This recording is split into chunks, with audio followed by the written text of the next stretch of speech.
Hi, this is Tabletop Bro, and you are listening to Tale of the Manticore. The following podcast is intended for a mature audience. Listener discretion is advised.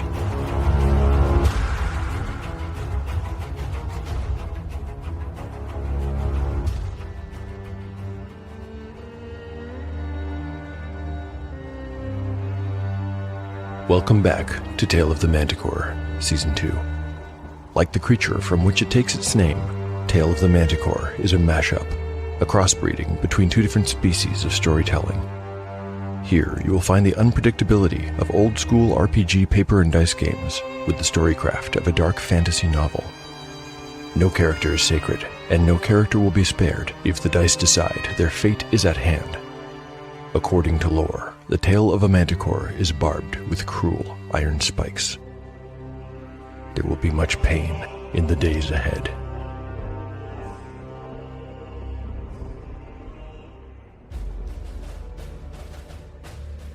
Last time on Tale of the Manticore. The last chapter begins with a pair of level-ups as both of the party's spellcasters increase in power. From there, we cut to a flashback in which Bazu meets a wise Camranthian monk and learns how to find courage through faith. This gives us some insight into how he stood his ground against the Ethhound when most of his allies fled. At this point, the narrative returns to the present, picking up where the story left off in the battle with Krell. The dice gods choose Shawnee to be the monster's target when everyone scatters and it gives chase. But the pursuit doesn't last long. Krell catches up with a young rogue in the nearby salon. When Yellowfly and Bazu burst into the room, Shawnee is able to escape in the ensuing melee. Eventually, and in no small part thanks to Catsbane's earlier success in injuring it, the PCs manage to slay the beast. Yellowfly drives the Silverthorn through its heart at the same moment that Bazu throws open the window, disintegrating it with daylight.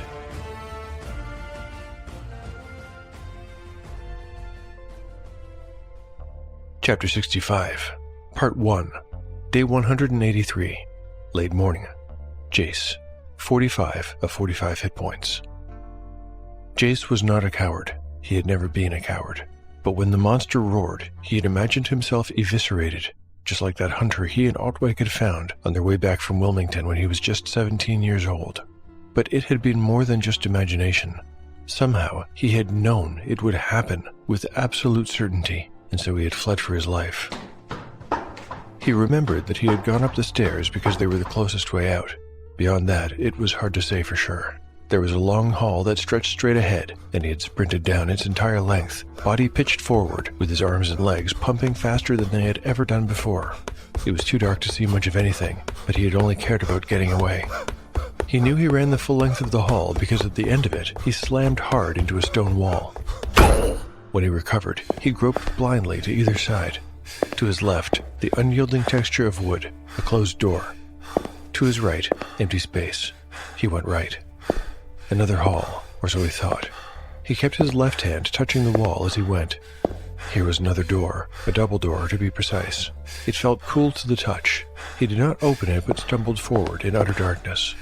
The feel of the stone wall against his fingers was a lifeline to reality, and his only way to navigate. He slowed his pace now. The feeling of frantic terror was no less, but his lungs would not allow him to maintain his previous pace. He tasted blood and realized he had split his lip when he hit the wall earlier. His fingers suddenly touched empty air, and now he was untethered from all sense of space. There was a terrible feeling of solipsism for a few moments while he stumbled drunkenly to one side. He was grateful to find purchase once again.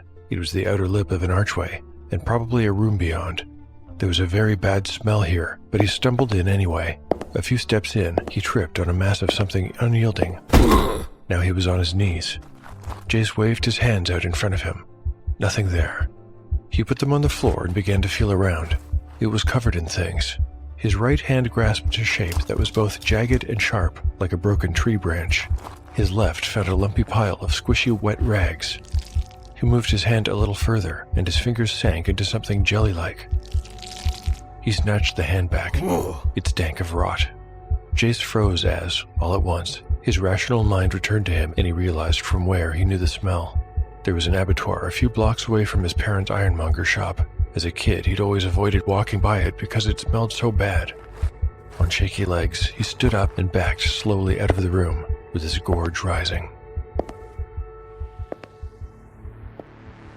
Earlier, I decided that a Yethhound's fear attack would act like the spell Cause Fear and last a full 20 minutes.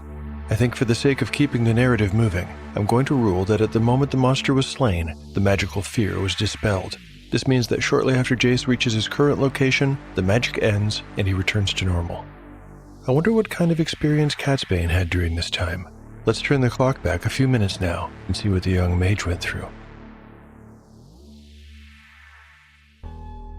Chapter 65, Part 2, Day 183, Late Morning. Catsbane, 21 of 21 hit points. Spells available. Catsbane has memorized Magic Missile, Invisibility, Mirror Image, Haste, and Slow. If he hadn't already been halfway up the curving stairs, Catsbane surely would have run down to the tower's first level. There he would have found his old chamber and his old bed, and even some of his old possessions. He had been replaced by a new apprentice after the debacle with Lady Bellegret and his subsequent flight, and she had inherited all of Phelan Orla's old books. But since Catsbane had been halfway up the stairs when the beast howled, he had dropped his oil lamp and fled the rest of the way to the tower's third story. Once inside Carrick's private chamber, he had cowered under his old master's writing table with his arms wrapped around his knees and rocking himself like a frightened child. He couldn't say how long he stayed in this position, perhaps a few seconds, perhaps a few minutes. And then, quite suddenly, the mind-erasing terror was gone, and he could think clearly once again. It was a bit like waking from a bad dream. Catsbane crawled out from under the desk and stood up. He looked around, seeing Carrick's room for only the second time in his life. On his last visit here, he had tried to take a book from one of the two bookshelves, and the volume had resisted his pull. That had made him afraid, and he had left. He didn't feel afraid now. After the intensity of the emotions he had just experienced, he didn't feel much of anything. At that moment, the chamber felt calm and still. A light breeze came in through the room's single archtop window. It felt cool on his skin, which he now realized was moist with perspiration. He wiped his brow and continued his survey of the room. As before, it was sparsely decorated and well ordered, with a few notable exceptions. There were spider webs and dust in the nooks and crannies where the wind could not reach, but these were not the things that attracted Catsbane's notice. On the floor by the far wall was one of Carrick's books. It looked as though it had been flung there, which was most strange. Also on the floor, but over by one of the bookcases, was a jeweled dagger. The green of its enameled handle shone and winked at him from the shadows. Chapter 65, Part 3, Day 183, Late Morning. Party Status: Yellowfly, 28 of 39 hit points. Bazu, 21 of 21. Spells available.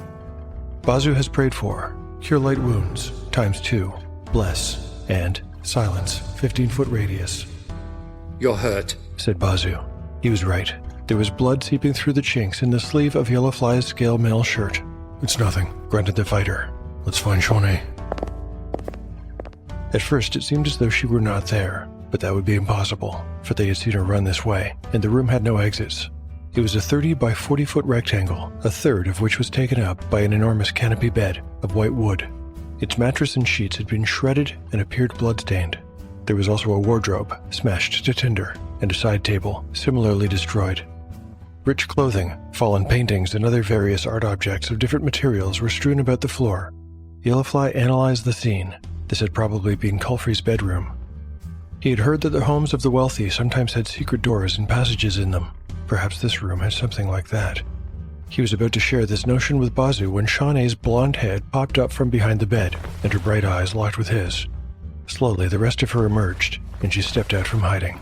Her eyes were sunken, her hair was lank, and her chest was heaving. Before Yellowfly could say another word, she raced across the room and threw herself into his arms. They embraced for a moment before she pulled away. "I thought it would get me," she breathed. "Not while there's blood in my veins," replied Yellowfly, meaning every word. "Nor mine," echoed Bazu. "And Yellowfly, now will you allow me to see to your hurt?" "All right, Bazu. And then we search this place. If there are any clues to be found about what happened to Culfrey, My guess is they'll be here.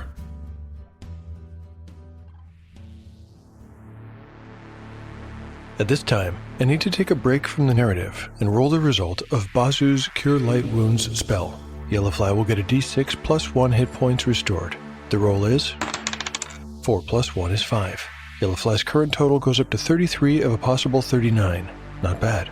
As long as I've got a d6 in my hand, I might as well roll to see how the PC's examination of the room goes. There's a couple of things in it that were not hidden and will be found no matter what the roll, but I think there's a decent chance there would also be something secret in Culfrey's bedroom. That makes sense to me.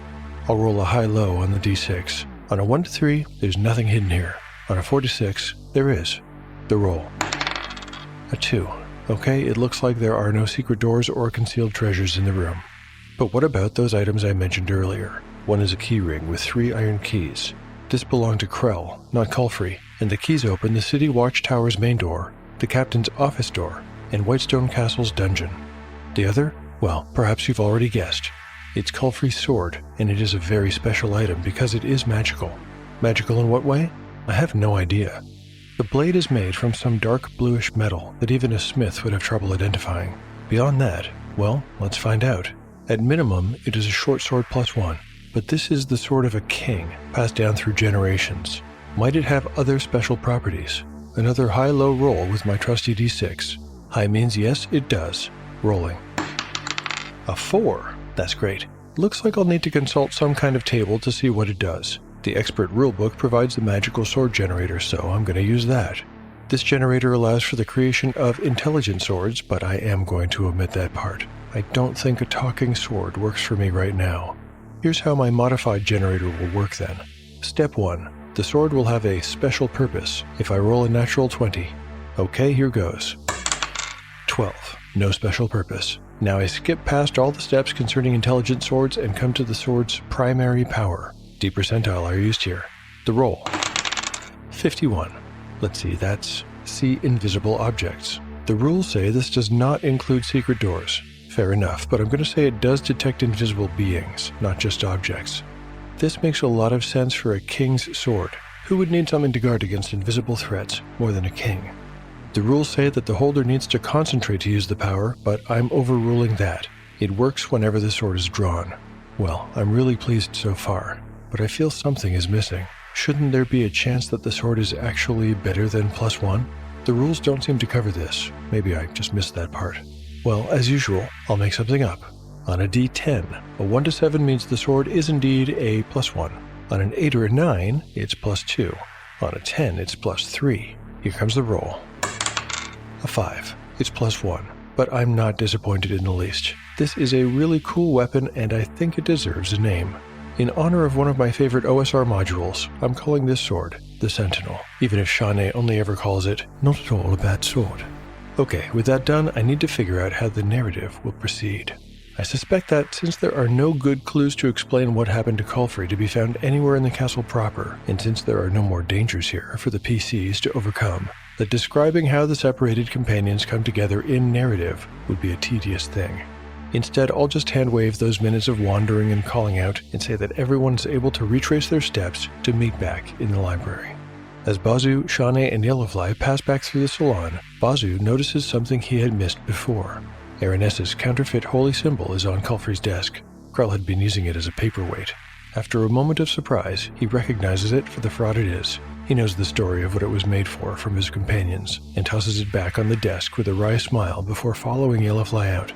When the three of them reach the library, Catsbane is already there. He's holding his small lamp, retrieved from where he dropped it on the steps, and relit. Like Shanae, he is also holding a new weapon, Carrick's magical dagger with its lizard-shaped handle. The reunited quartet compares stories briefly, and Catsbane learns how they killed the beast. Jace is the last to arrive, as he managed to cover a good distance before the magical fear ended. When he walks down the steps and into the lantern light, everyone is concerned to see that his hands are covered in blood, as are his legs up to the thigh. Jace explains how he accidentally discovered the monster's lair, along with the remains of more victims, or so he believes. Let's take a quick ad break. When we return, we'll pick up the narrative here, as the companions now have a decision to make. Hey, this is Sid. I am one of the cast members of Resting Glitch Face, as well as the editor and producer. 2081 has been a hell of a year for St. Louis, Missouri. An astral anomaly left a 2-mile radius around downtown, a toxic hellscape, and a massacre at a boxing match left hundreds dead or missing. At the center of it all are the Glitches, a shadow-running team made up of Bianca the Face, aka Eris, Val the Technomancer, aka Binary, Joe the Muscle, aka Collateral, and Jet the Sneak Thief, aka, well, Jet. Some of us are better than others at sticking to a codename. The girls attempt to navigate the criminal elements of the St. Louis streets, all while looking out for themselves, each other, and the people they love.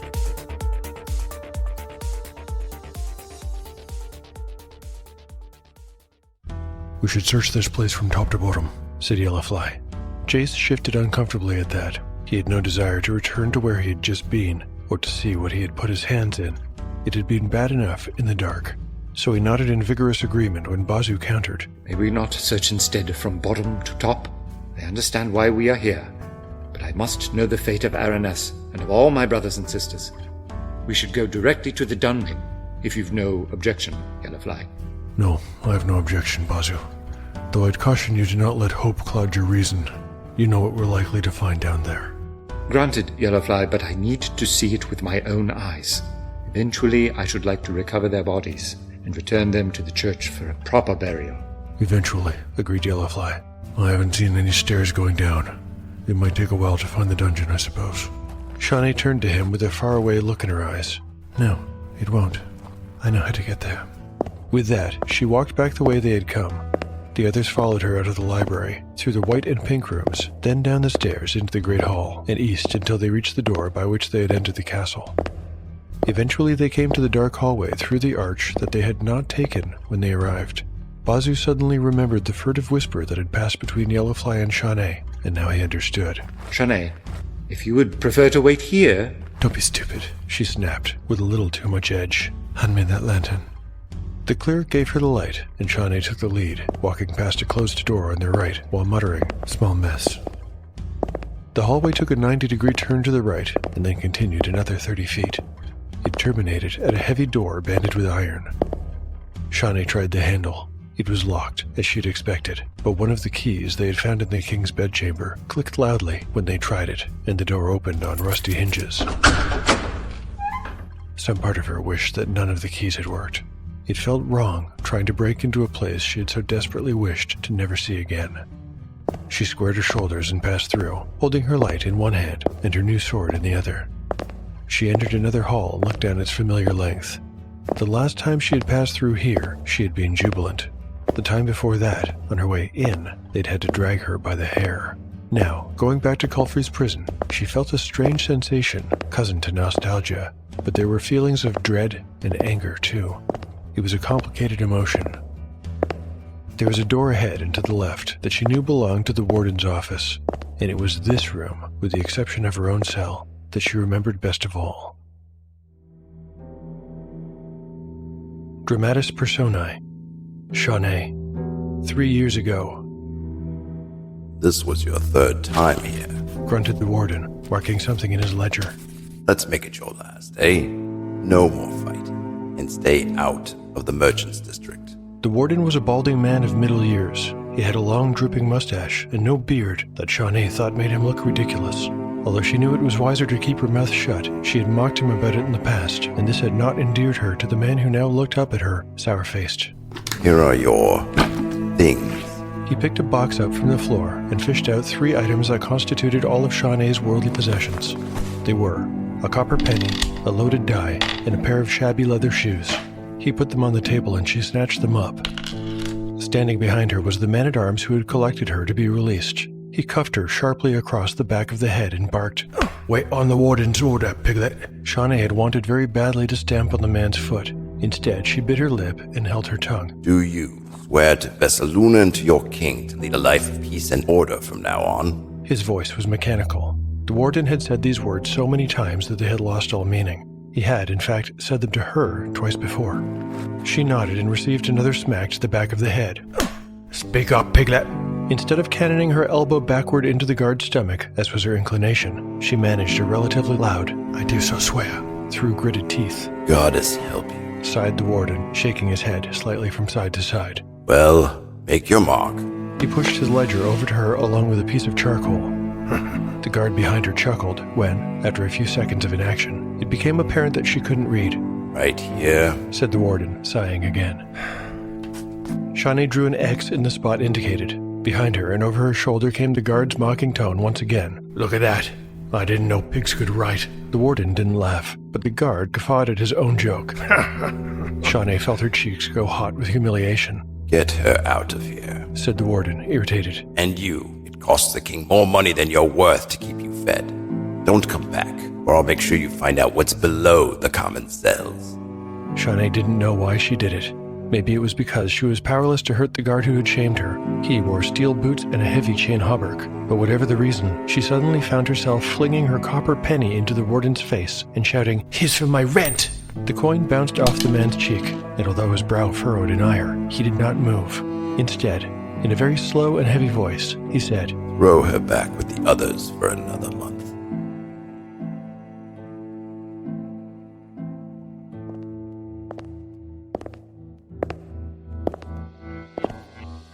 "This is the warden's office," said Shawnee with disdain. "No need to go inside, unless our keys don't work, and we can't find ones that do." Yellowfly gave her a questioning look, so she explained. "The guards keep their keys on a wall hook. They might well still be there if they left this place in a hurry. Let's go." She led them past the warden's office to the top of a stairwell that led down into darkness. There was something very menacing about it, but they proceeded nonetheless, with Shawnee in the lead, holding the lantern. Then Yellowfly and Jace. Bazoo and Catsbane took up the rear. Halfway down the stairs, they could feel the temperature begin to drop. It was dank and smelled of death. Every 10 feet, the stair wall was punctuated by a crude iron basket sconce containing an expired torch. The bottom of the stairs opened directly into the prison. It was really just a single wide hall with cells to either side. First, to the left and right, were a pair of private cells with thick doors of oak.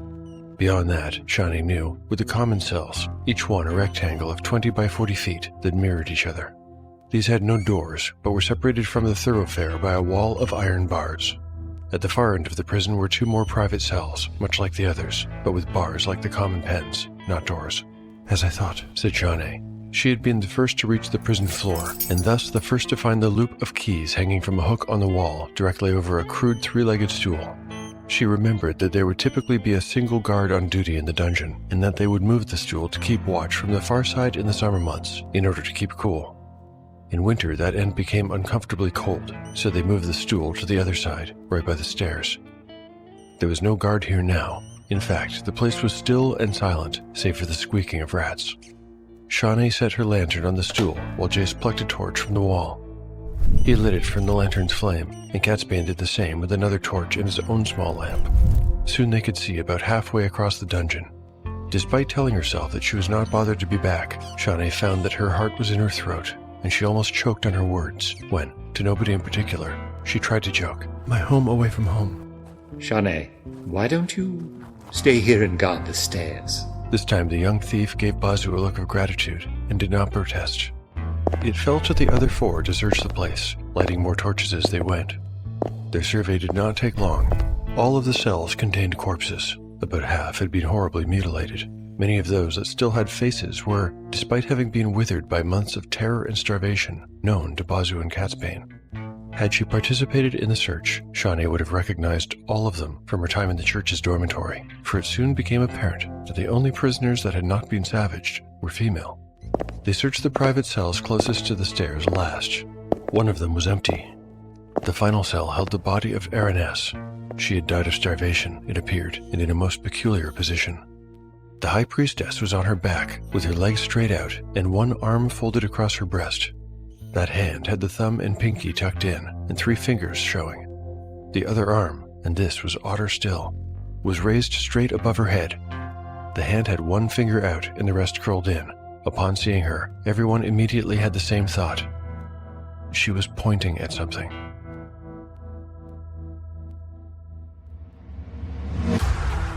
Thank you for listening to Tale of the Manticore. If you've enjoyed the show and would like to support it, here are a few ways you can help. You can recommend the show online or to friends. You can like and repost episode announcements on social media. You can pick up One Shot in the Dark, the Pendulum World Building tool, or Encyclopedia Manticorica on DriveThruRPG. And finally, you can rate or review the show on your podcatcher of choice. My thanks to everyone for their support of the show. At this time, please allow me to share one of your very kind reviews. This one was left by Jason Seidel on Castbox. Jason writes, I anxiously await every new episode. Your gameplay, combined with fabulous lore/background, is not only entertaining, but it helps me be a better player and DM. I appreciate the effort you put into the storytelling, sound effects, and all. Keep up the great work. Cheers for that very kind review, Jason. It means a lot to me that you took the time to write that, and I'm thrilled and honored if anything I'm doing here helps you improve your game at home. Let's take a moment now to talk about the great voice talent in this episode. As usual, Andrew Fling voices Bazu, cleric of Sadal. Andrew is joined by newcomer Hexed Press in the role of the Warden. Hexed Press has a great YouTube channel where he discusses all things RPG. Be sure to check it out. For listeners who'd like to get in touch with me, I'm at Manticore Tale on X or Tale of the Manticore Podcast on Instagram. And there's always email, taleofthemanticore@gmail.com. I also keep a blog where I post all kinds of show and RPG-related stuff, like art, maps, tables, crafts, and show notes. You can find it at taleofthemanticore.blogspot.com. And before I sign off, there's something else I wanted to mention. The 4-year anniversary of the show is just a few days away. And as I seem to say on every podcast anniversary, I can't believe I've been doing this for so long. It has been an adventure.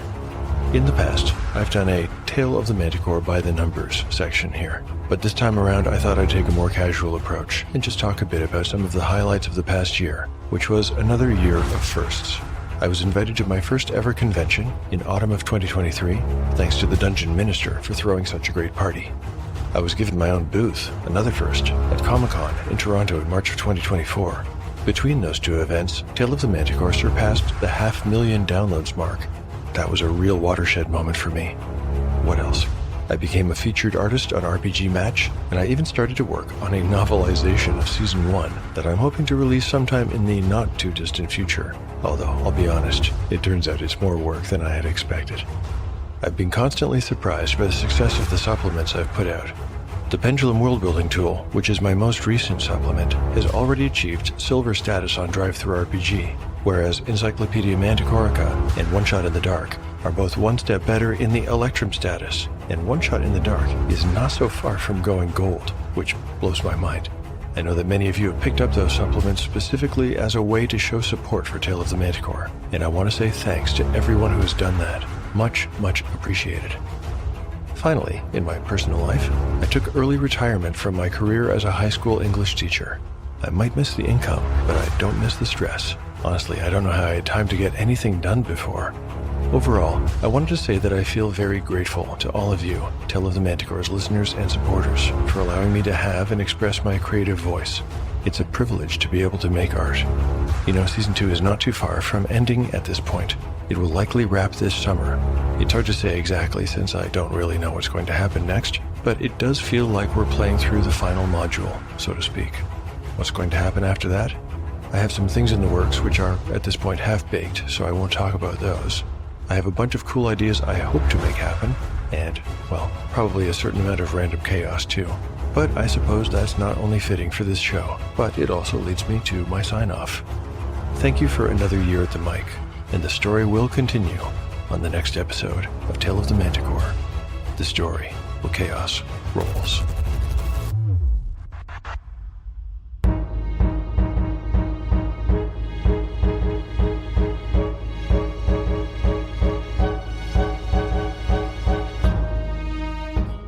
Hey there, this is Chas, the DM of Rollbound, a D&D actual play podcast set in my universe known as Teosia on the continent of Kelmra.